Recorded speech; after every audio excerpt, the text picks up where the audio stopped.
zibhala maduzane nje. Sinothisha abanethulela izifundo zika grade 12 zonke izinsuku kusukela ngoMsombuluko kuze kube yiSonto. Zithokozeleni lezi zifundo, nisithumelele imibuzo lapho nidinga khona usizo. Bonke abafundi be12 abenza i-business studies. Lo khulumayo uMiss Mbuthu ozonilekelela nge-business studies.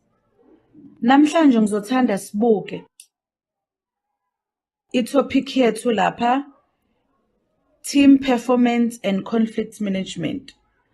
Ngiyakukhumbuza ke mfundi ukuthi le topic le noma le subtopic siyithola lapha ngaphansi kwa business roles. Remember that we have 4 main topics: business environment, business ventures, business roles, and business operations.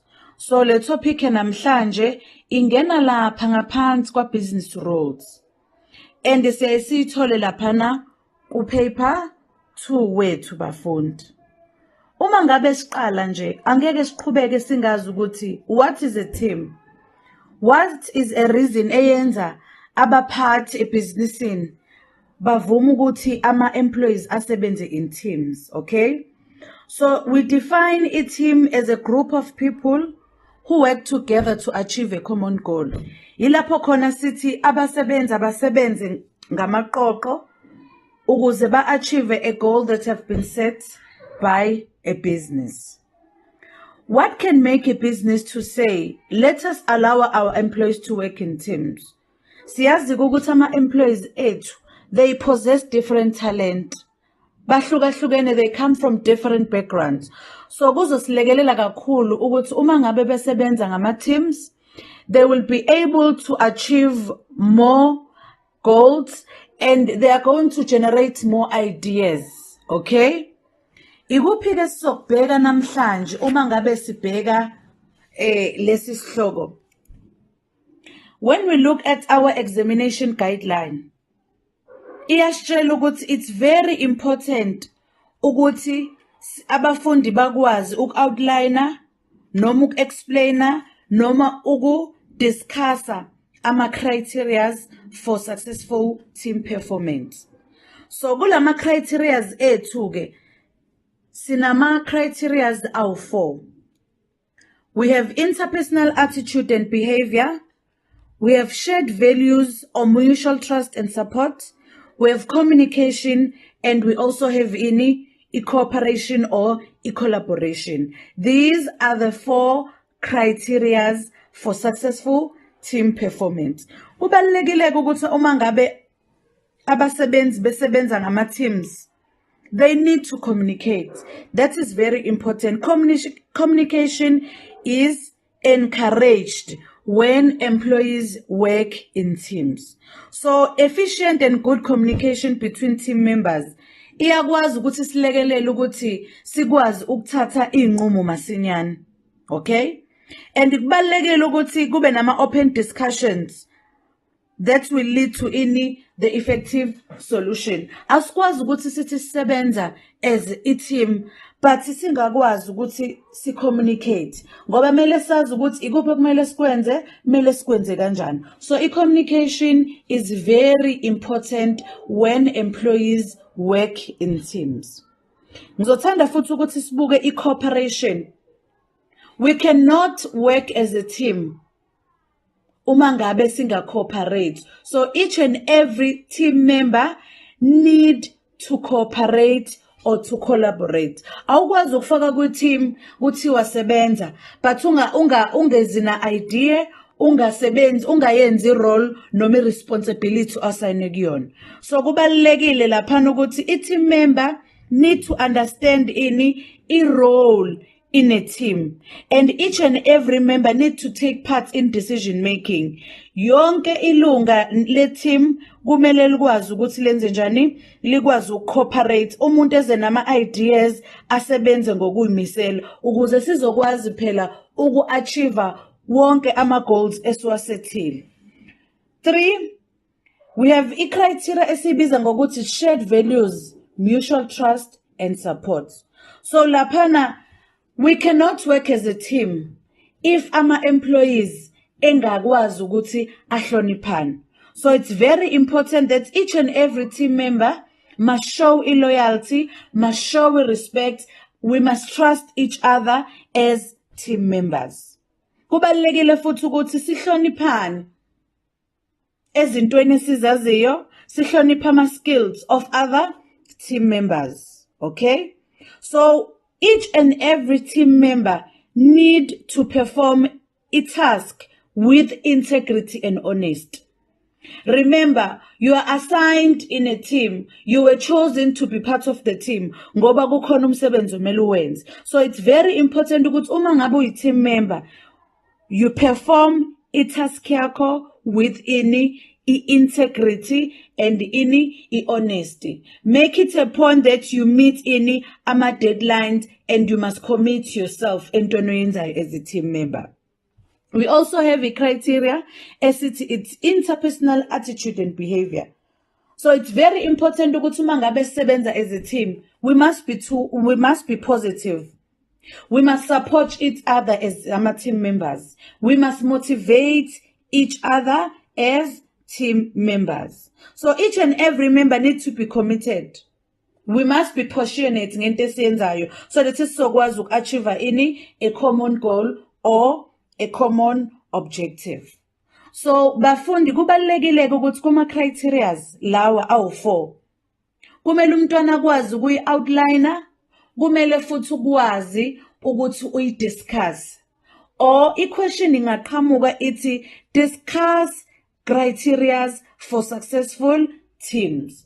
You can also be given these criteria and the question ifuna ukuthi wena wenze njani udiscuss that criteria oyinikiwe. So kubalulekile ukuthi sazi ukuthi we have 4 criteria sikwazi ukwanema siphinde futhi sikwazi ukuthi senze njani siwa discuss. Let us look at the characteristics of successful team performance. What are the criteria of successful team performance?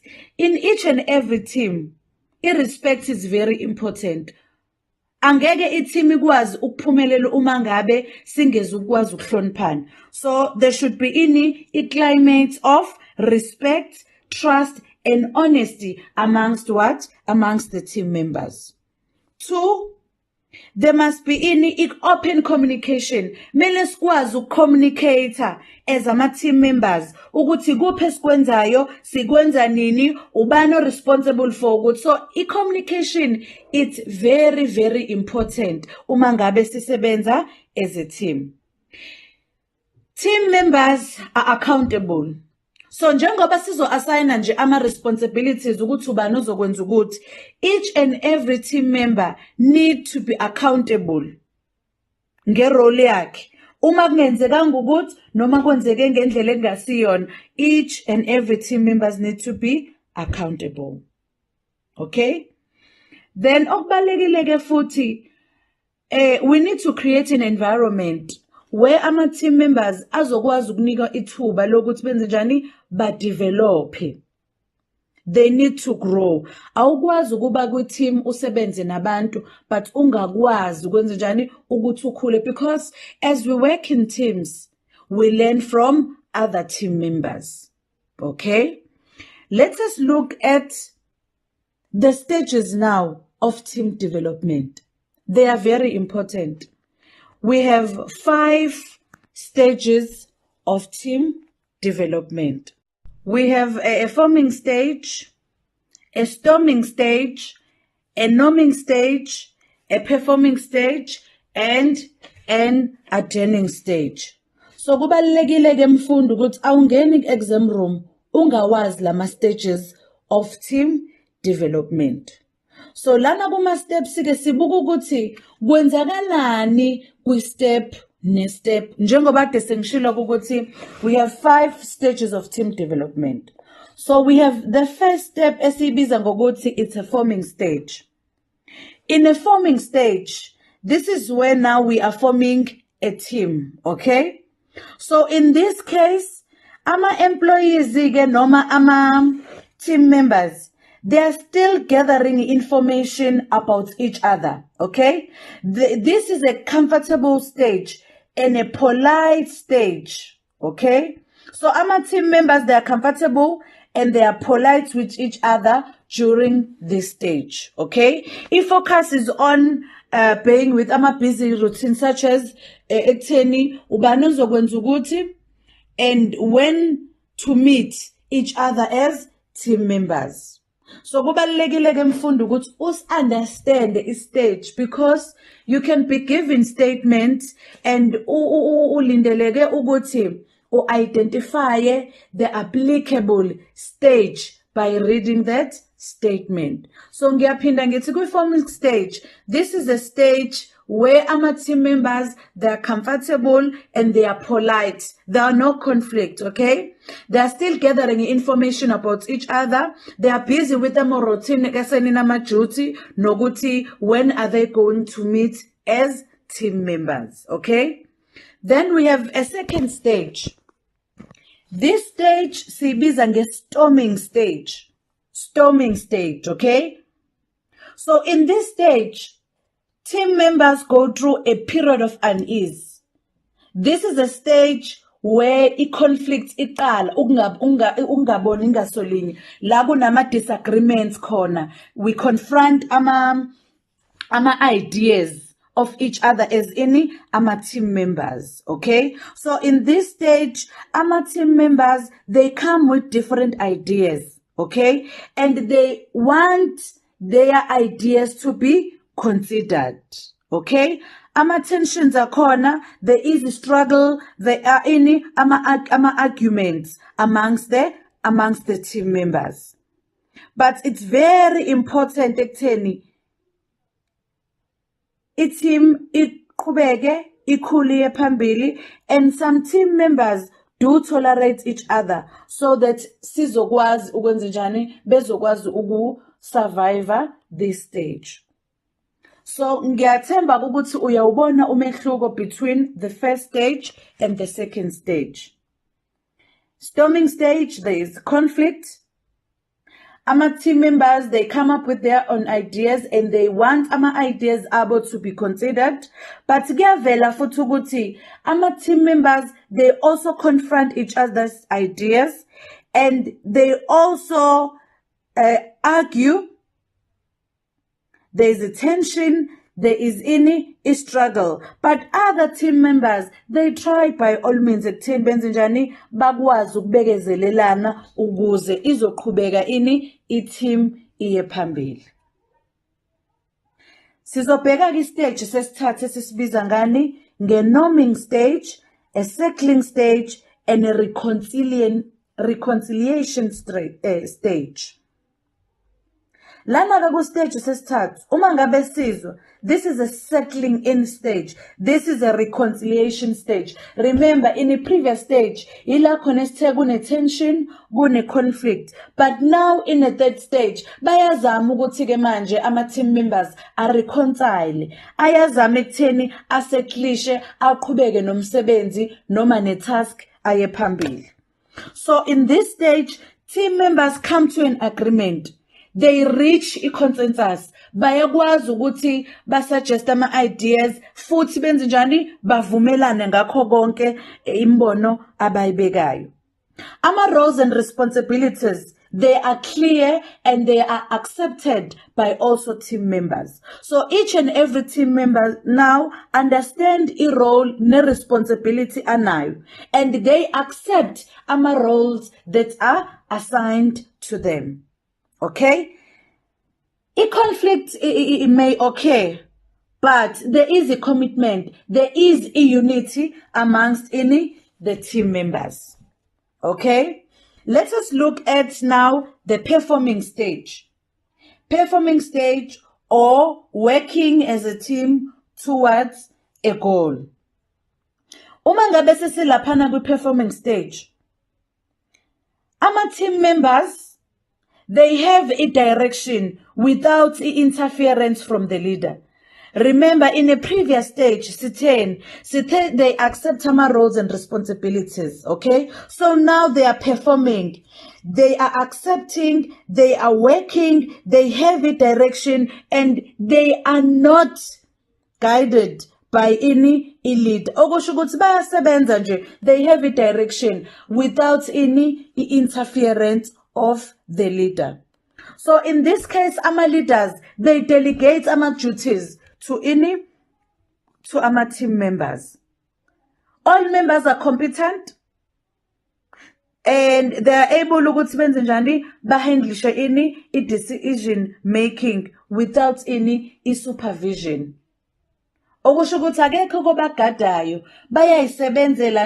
Without being guided by a leader. They are able to make any decisions without any supervision from the leader. Let us look at the last stage, the adjourning stage or the morning stage. This is the last stage, okay? But if focus lagule stage is on the completion of the task or ending the project.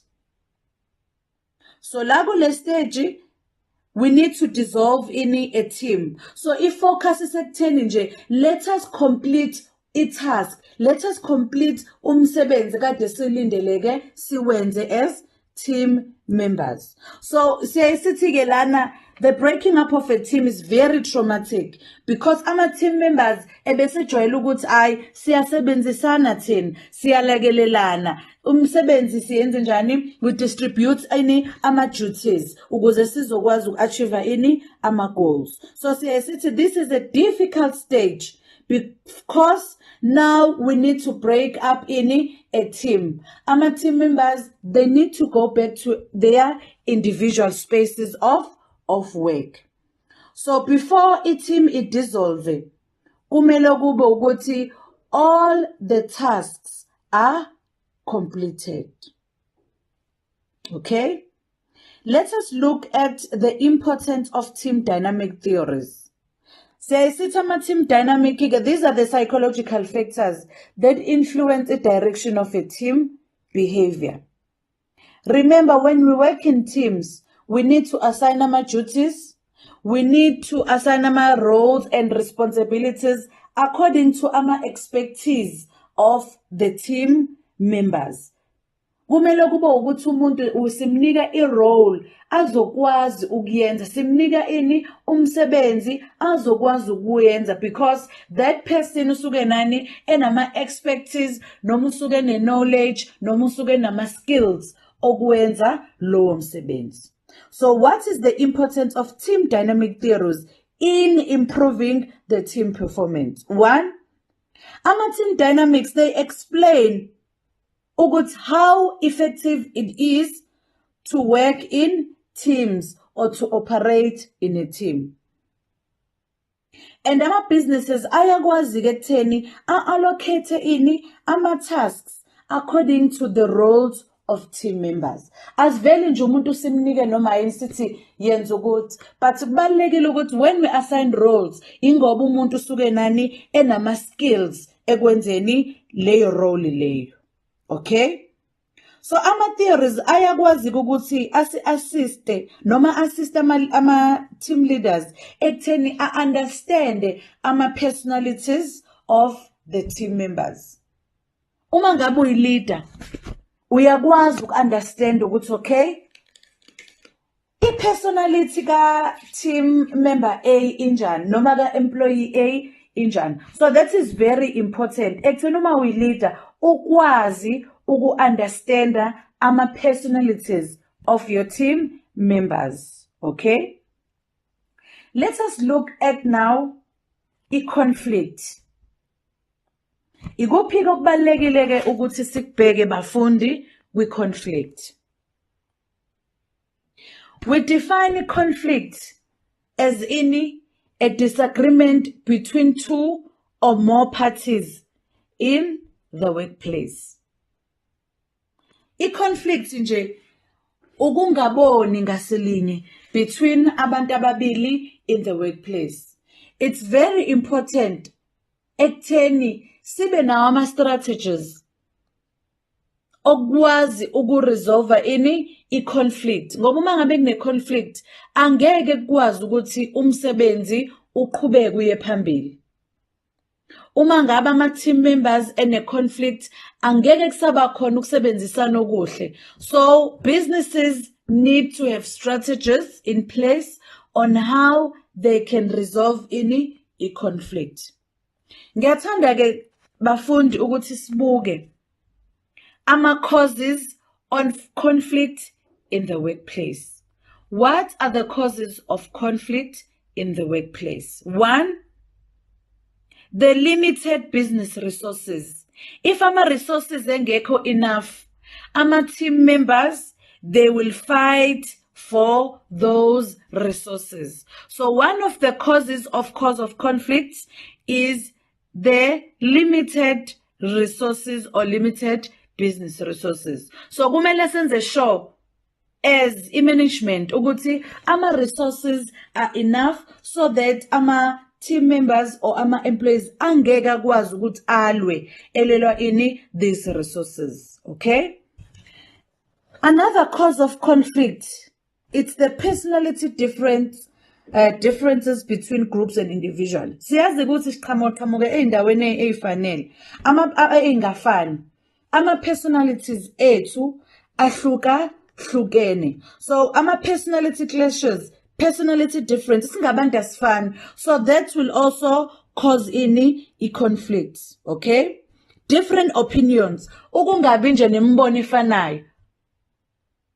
That is a cause of conflict. Unfair workload.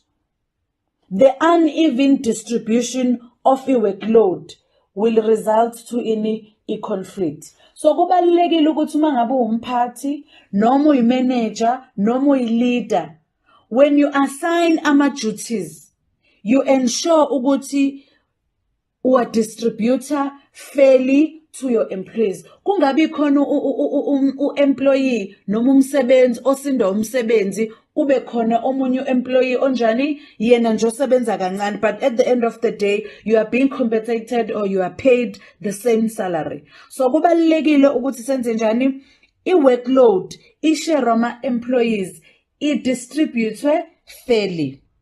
Okay?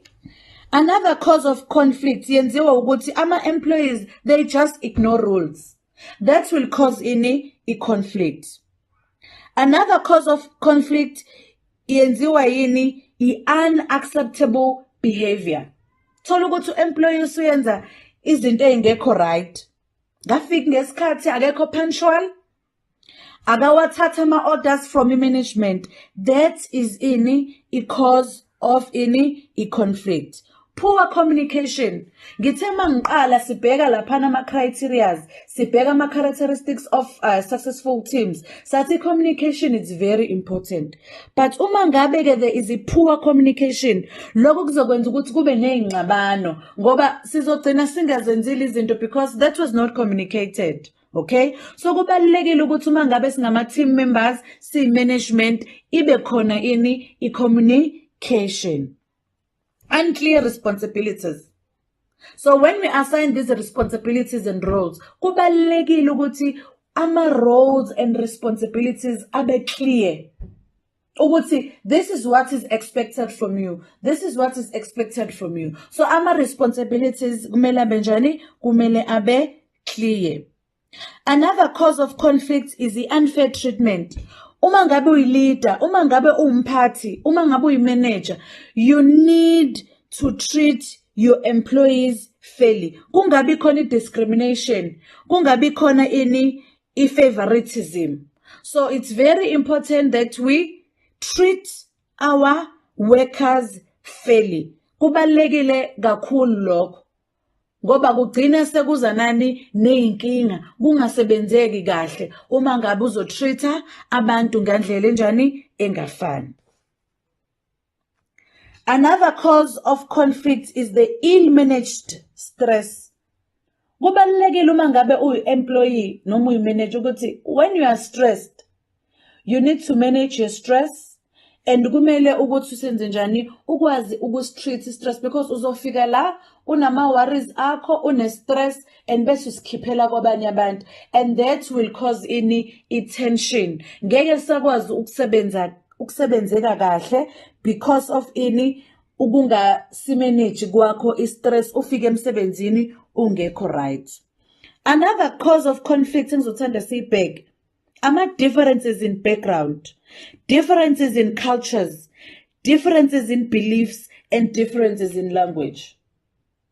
Siyazi-ke nje ukuthi South Africa, we speak different language, we practice different cultures. So kubalulekile emsebenzini sizoqashwa siqhamuke ey'ndaweni ey'hlukahlukene. We practice different cultures, speaking different language.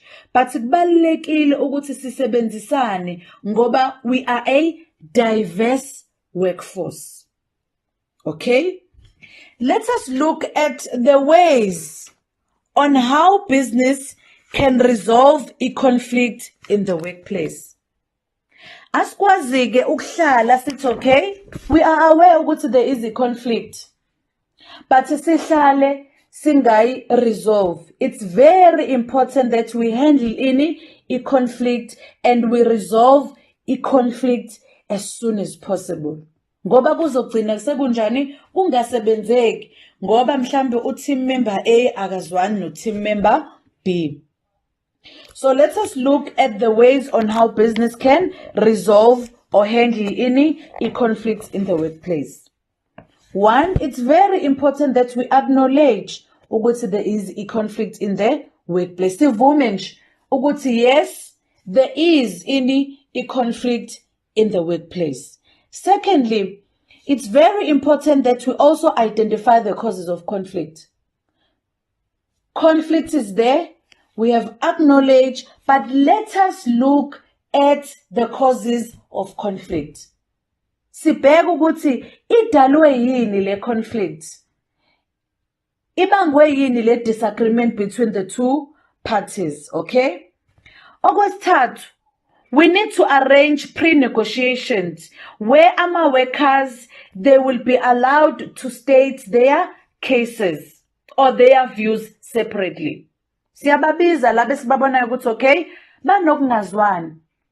Ukuze umuntu azokwazi ukustate ukuthi what is it that has caused a conflict, okay? But kubalekile ukuthi ama views abo usa arrange nje meeting uzwa eka conflicted party A and eka conflicted party B. And it's also important that we arrange a meeting and a place for our negotiations. When we arrange a meeting kubalekile ukuthi sibeke ukuthi this meeting will be held where and at what time, and we need to notify ama conflicted parties, and we arrange a meeting between them. We must give an opportunity to each party ukuze azoyi-expressa ama opinions noma ama feelings akhe. That is very important. Awukwazi ukuvela uthathe isinqumo sokuthi you were wrong without hearing the both side. Ukuze ulalele ukuthi kwenzekeleni ku-party A and ku-party B. We need to avoid the blame shifting so that sizokwazi ukuthi size nani ne-decision ekugcineni, okay? And it's very important also to brainstorm possible ways of resolving a conflict. We need to look at different ways, at different solutions. Azokwazi ukusilekelela ekutheni sikwazi ukwenza njani ukusolve a conflict, okay? After we have devised and brainstormed the possible ways of resolving a conflict, we need to select the best solution, okay? Uma ngabe brainstormer, we brainstorm a number of solutions. We look or we devise a number of solutions to a problem. But manje we need to select esibonayo ukuthi uzokwazi ukusilekelela and implement that best solution, okay? And then after we need to make a follow-up. Ukuthi after we've implemented the solution, iyakwazi yini ukuthi problem yenze njani isolveke noma i-conflict iphele, and then we need to monitor the progress to ensure that the conflicts have been resolved. Uyahamba uyocheck ama-employees asebenza kanjani, sikwazile yini ukusolva i-conflict between the two parties. So those are the ways in which a business can handle conflict, and those are the ways on how the business can resolve the conflict. Let us look at the differences between a grievance and a conflict. Bafundi, kubalulekile ukuthi uwazi umehluko between a grievance and a conflict. Before we looked at the conflict, the causes of conflict and the conflict resolution, ngithe kubalulekile ukuthi sazi ukuthi i-conflict, this is a disagreement between two or more parties in the workplace. Ukungaboni ngasolinye between the two parties. Siyayisithi futhi it's when there is the clash of opinions or ideas. La khona abantu ababili abasebenzayo bengaboni ngasolinye. Examples that can cause a conflict. It can be a lack of trust, miscommunication, personality clashes, nama different values. Those are the clashes esiyaye siwabheka angakhoza i-conflicts. Okay? Uma ngabe singathembani, uma ngabe singacommunicate ngendlela right, uma ngabe ke nje singabantu singafani, that can cause i-conflict, because indlela esiviwa ngayo izinto, it's not the same. But i-grievance ayifani ne-conflict. I-grievance, it's when an employee is unhappy and has a problem in the workplace. Ila khona sithi ama-employees asuke ne-complain about maybe working conditions, about discrimination, about unfair treatment, about poor working conditions. So siyabona ukuthi i-grievance ne-conflict akufani futhi akusoze kwafana. So i-grievance, it's when individual, they have work-related issues.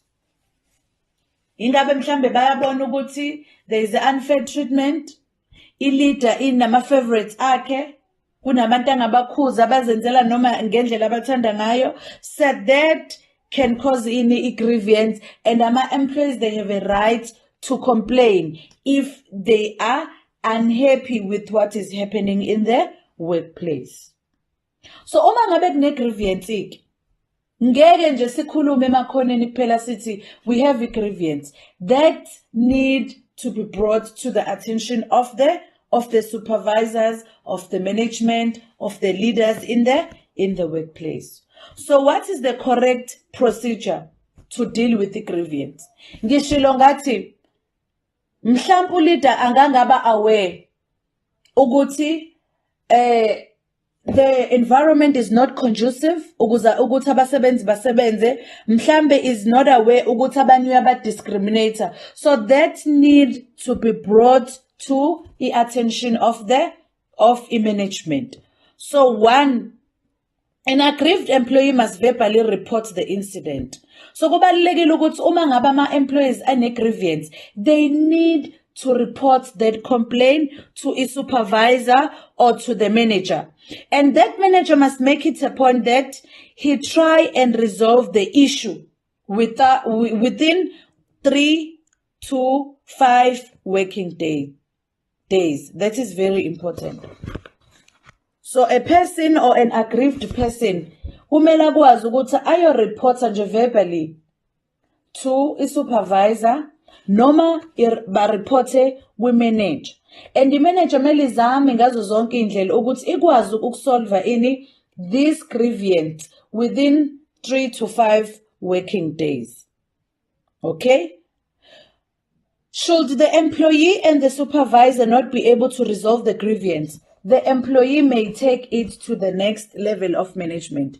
Kungenzeka ukuthi mhlambe manager noma supervisor ingakwazi ukuresolve this grievance, mhlambe kungaphezulu kwamandla akhe, then the matter need to be taken to the next level of management. Remember, sinama levels of management.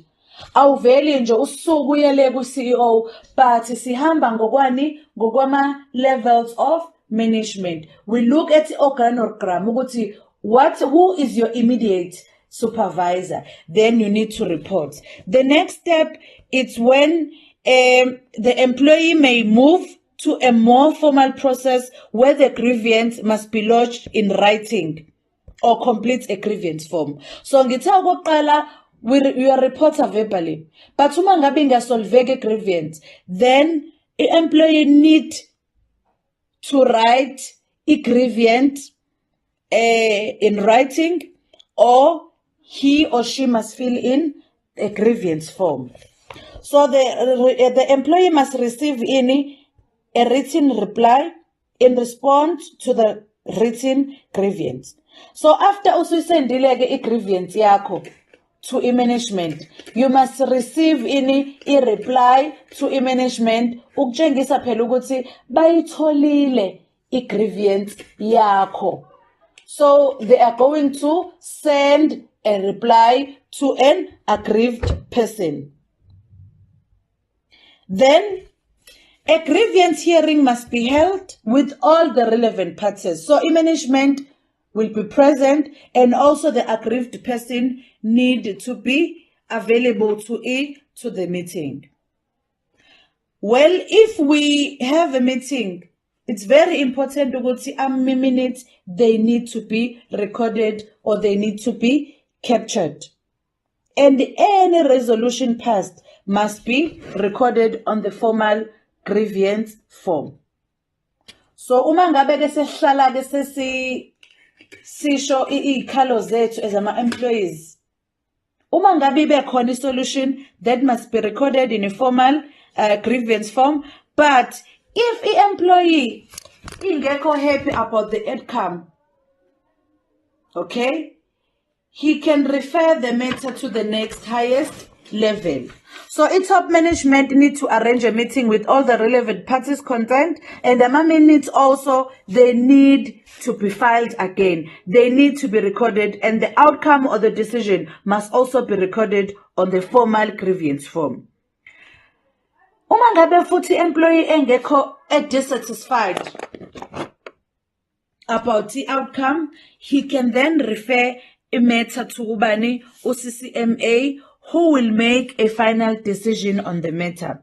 Then a matter can be then referred to a labor court on appeal if the employee is not satisfied with the decision ethathwe ubani uCCMA. Okay, so kubalulekile ke bafundi ukuthi sibheke le steps on how an employee may lodge a grievance. Awukwazi ukungena kwi-exam room ungayazi i-grievance procedure. Okay, let us look at the types of difficult personalities. So ama-conflicts as they arise, siyalalela ukuthi okay, what was the cause of the problem? Then lapho we are able to identify ukuthi okay, ama-employees ethu, they have different personalities. How best can we deal with the difficult personalities? Siyazi ukuthi abasebenzi bethu, abantu nje in general, they are not the same. They believe in different things, okay? Banama personalities anjani ahlukene. So as the business, we need to have strategies on how we can deal with the difficult personalities in the workplace. So in business studies, we look at the 7 personalities. We have a complainer. We have a person esimbiza ngokuthi indecisive. We have an over-agreeer. We have a negative person.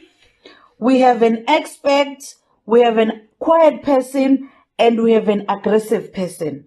So kubalulekile ukuthi njengoba abantu behlukahlukene ngokwama personalities abo, but thina sibe nezindlela zokwazi ukudila nalabo bantu.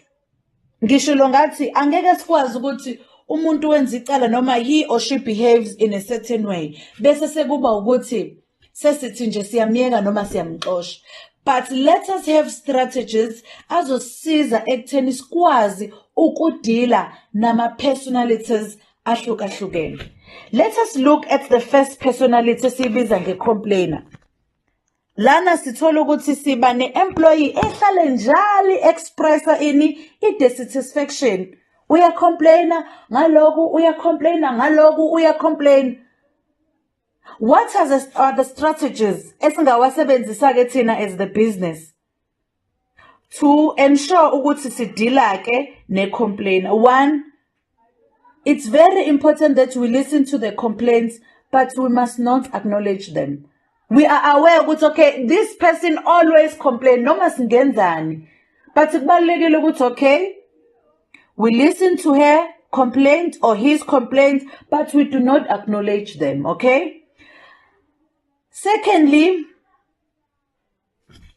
we need also to interrupt the situation and move to the problem-solving process. Those are the two strategies that we can use. Ekudileni nomuntu esithi njalo uhlale complain noma singenzani. Let us look at the indecisive person. So this person he or she is unable to make any decisions, okay? The strategy to deal with this person, we can guide that person through alternatives, okay? We help him or her to make any decision or to solve any problems. And over-agree. Ovumelana nazo zonke izinto esiyishoyo. Those people are very dangerous. But we can deal with that personality by ensuring that we follow up on their action.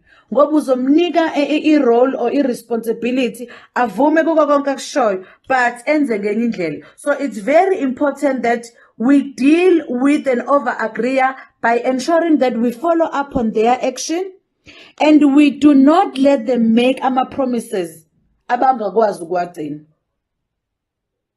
Uyavuma uma ngabe sekumele senze akasenzi but ukade ethembisile. So we do not let them make promises abangeke bakwazi ukuwagcina, promises that they cannot keep, okay? How do we deal with a negative person? Umuntu ohlala negative siza naloko sifuna uku-implement ama-changes uhlale negative. We listen to them, but we do not agree with them. Siyamlalela nje because he or she is always negative, but asivumelani nalezinto ayishoyo. It's very important that we also not allow that person to draw us in his or her negative attitude. Simlalela kusho negative, but we must not allow him or her ukuthi asenze njani asdrawe to his or her negativity. How do we deal with an expert, a person who is knowledgeable, owazi konke? To deal with those people, it's very important that we must be firm and we must be assertive. We must know our facts. And we do not accuse them of being incorrect. Otherwise, we are going to be caught in the game. Then how we deal with a quiet person? Umuntu nje uthule, we make suggestions, we come up with ideas, he or she is always quiet. It's very important that we wait for their responses. Asba nje ukuthi bakhulume and express their views, and we must not fill their silence with words. Ukuthi ngoba ethule nje hayi mhlawumbe ucabanga ukuthi no. It's very important ekutheni siyabalinda. They also make suggestions and we do not fill their silence with words, okay? And we encourage them to take part on our discussions and we restrict the time of the discussions so that they can come up with their responses, okay? How do we deal with an aggressive person? An aggressive person, okay? umuntu athekanayo, a person who confront ama-ideas abantu, uhlale nje nolaka. We allow them time to speak and blow off, bakhulume, so that bezokwazi ukwehla, because they are always aggressive. We must be firm, we must not attack them. Yes, okay? Then kubalulekile ukuthi these personalities, we are able to identify them on given scenarios, and we must know the strategies on how to deal with each type of a difficult personality. Remember that you can also be given this type of personality and be expected to write the strategies. So angeke uzuthi mfundi mina ngizofunda ama personalities ukuthi ngiyawazi ukuthi there is a complainer, an over-agree, a negative person, an expert, an aggressive person, whatever, a negative person. But kubalulekile ukuthi uyasazi istrategy sokudila with that type of a difficult personality. Bese ke nje siyawa understand ama personality ukuthi onjani ocomplainayo, so that singeze ukwazi ukubhala istrategy wrong with personality wrong yabona. So kumele sazi ukuthi complainer, this is how we deal with a person who is always complaining, with a person who's always negative, with a person who's quiet, an aggressive person, a negative person. Okay, then let us look at the last part of conflict, ways in which a business can deal with the difficult employees in the workplace. How do we deal with difficult employees? So it's very important that we get a perspective from amanye abantu who have experienced the same kind of situation. Okay, a person over understandayo ukudila nama difficult employees, ukuze sizokwazi ukuthola indlela nathi esingayisebenzisa ukuthi okay, this is how we deal with a difficult employee.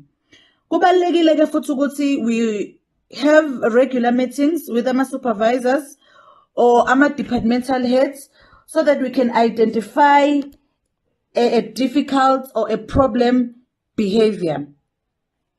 We also need to identify the type of a personality which is creating the problem. Ngeke nje sivele sithi solve kanje, but kumele understand ukuthi iyiphi le personality that is giving us or that is creating any problems. And we also need to meet the difficult employees privately, ukuze kuzobe singabi nama distractions from the other employees. Kubalulekile ukuthi simithe nabo, sikhulume nabo privately, so that kungeze kuba nani nama distractions from the other employees. It's very important also ukuthi we must not judge the difficult employees, but let us try and understand ukuthi why are they behaving in a certain way. Okay, we must try and find their intentions and why are they reacting in this way. So asim judging umuntu sithi ay vele lo uyadelela, but let us find reasons, let us find ama intentions ukuthi why umuntu behavior ngendlela ethile. It's very important also ukuthi we keep our communication channels open, ukuze ama employees azokwazi ukucommunicate ama grievances abo to management. Hayi ukuthi nje emsebenzini or in a business or in a workplace kube ukuthi nje management ayingeneki. So abantu abasakwazi ukuexpressa their views, abasakwazi ukuexpressa ukule ama complaints or ukusho ama grievances abanawo. So ama communication channels, they must be open. Okay, and also as a management, we must always remain calm and in control of the situation. We treat these difficult employees with respect, irrespective of whether they are competent, they are capable or not. It's very important ukuthi we treat employees with respect. Sometimes kubalulekile nje ukuthi you just ignore, but you monitor the difficult person. Uyambuka nje ukuthi okay, she or he is behaving in a certain way. He's negative, he's quiet, we are complainer, but you just ignore and make it a point that uyamonitor ukuthi okay, akuzele la emsebenzini ngona uyakwenza yini. And we also need to provide an appropriate support program to address our areas of weakness. We come up with support programs so that we can support abantu abahlale be-aggressive, abahlale be-complainer, abahlale be-negative. So we must have or identify and provide the appropriate support programs for our employees. So bafundi kubalulekile ukuthi awaphambanisi lama subtopics. Criteria for successful teams, characteristics of successful teams, stages of team development, causes of conflict, how a business can resolve or handle conflict, the differences between a grievance and a conflict, the correct procedure to deal with a grievance, how to deal with difficult personalities, where we look at the strategy, how do we deal with an indecisive person, a complainer, an over-agreeer, and then how do we deal with difficult employees, okay? I want us to look at the questions in this question paper under the topic business roles, teams and conflict management. So there is a question that say explain any 3 stages of team development, and that is 9 marks. You explain any. So remember I said we have 5 stages of team development. We have forming stage, we have storming stage, norming, performing, and adjourning. So because the action verb says explain, you will start by listing the first stage, forming, then usuya explain ngaphansi ukuthi kwi-forming stage ama team members are still gathering information about each other, okay? They are busy with routines such as who does what, when to meet. Okay, sathi teams, they are comfortable and polite with each other in this stage. So kuzo depend ngokuthi imapi stages wena okhethe noma wakhumbulile ukuthi uwabhala. From the 5 you just write the 3 stages of development. We are ukuthi forming or storming, norming, performing or adjourning, and then we are explaining ngaphansi. Okay? And then we also have a question that says suggest one strategy to deal with each of the following difficult personalities. Then you are given a complainer, an aggressive person, and a quiet person. And the mark allocation is 2 marks. You suggest one strategy. Remember, I said with personalities, kubalulekile ukuthi uyazi personality, then usazi strategy. In this case, they want strategies. How can we deal with the complainer? I said we must listen to their complaints, but we must not acknowledge them. An aggressive person, we allow them a time to speak and blow off. We must be firm. We must not attack them. Remember that you write 1 in this case because the question is specified with suggest one strategy, okay? How do we deal with a quiet person? We mustn't fill their silence with words. We must wait for their responses. We must restrict the time of the discussion. So you just write 1 strategy. That is the end of our lesson. Sizobonana futhi ngesikhathi esifanayo ngomgqibelo landelayo. Ngiyabonga. Siyanibonga ngokufunda nathi. Siyanimema ukuthi nithamele futhi nakusasa.